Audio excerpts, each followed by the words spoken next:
ప్రభునందు ప్రియులకు యేసుక్రీస్తు నామములు శుభములు తెలియచేయుచున్నాం. ఈ దినం హెబ్రోన్ క్యాలెండర్ వాగ్దానము. నా జీవిత కాలమంతయు నేను యెహోవాను స్తుతించెదను, నేను బ్రతుకు కాలమంతయు నా దేవుని కీర్తించెదను.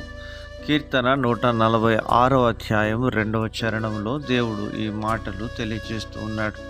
కీర్తనాకారుడు దావీదు ఈ యొక్క మాటలు తెలియజేస్తున్నాడు. దేవునిలో తనకున్నటువంటి దృఢ సంకల్పాన్ని, నిశ్చయతను తెలియజేస్తూ ఈ కీర్తన వ్రాస్తూ ఉంటున్నాడు.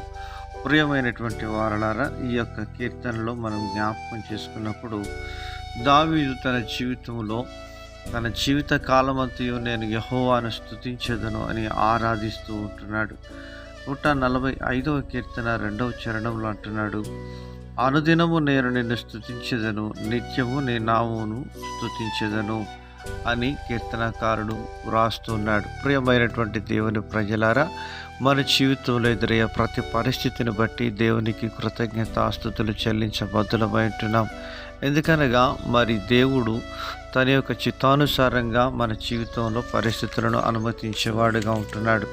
పౌలు గారు దెస్సలోనికీయులకు రాస్తూ అంటున్నారు 5వ అధ్యాయంలో, ప్రతి విషయంలో దేవునికి కృతజ్ఞతాస్తుతులు చెల్లించుడి అంటున్నారు. నీ జీవితంలో ఎదురయ్యే ప్రతి సమస్యను బట్టి, ప్రతి ఇరుకు ఇబ్బందిని బట్టి, ప్రతి శ్రమను బట్టి ప్రభువును స్తుతించినప్పుడు విజయ పదంలో మనం ముందుకు సాగే వారంగా ఉంటామని రోమా 8:28 మన జీవితంలో తప్పకుండా నెరవేరుస్తాడని మనం విశ్వాసంతో ముందుకు సాగుదాం. 63వ కీర్తన 4-6 వచనాలు అంటున్నాడు, నా మంచం మీద నిన్ను జ్ఞాపకం చేసుకునే రాత్రి జాములయందు నిన్ను ధ్యానించినప్పుడు క్రొవ్వు మెదడు దొరికినట్లుగా నా ప్రాణము తృప్తి పొందుచున్నది. ఉత్సాహించు పెదవులతో నా నోరు నిన్ను గూర్చి గానము చేయుచున్నది.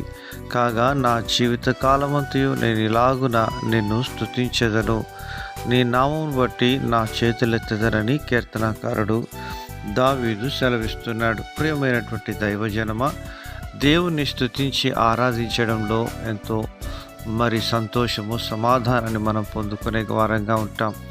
ఇలాగున దేవుణ్ణి మన జీవితంలో అనుభవపూర్వకంగా ఆరాధించినప్పుడు మనము ఎంతో సంతోషించి ఆనందించే వారంగా ఉంటున్నాం. పౌలు శీలలు కూడా చెరసాలలో వారు దేవుని స్తుతించడానికి చెరసాల బంధకాలు వారికి అడ్డుగా లేకుండా పోతూ వచ్చినాయి. ఎందుకనగా వారు దేవుణ్ణి అంతగా ప్రేమిస్తూ వచ్చినారు. నీ జీవితంలో ఇంకా అలాగున స్తుతించడానికి ప్రభువు నీకు నాకు మనందరికీ సహాయం చేసి నడిపించును గాక.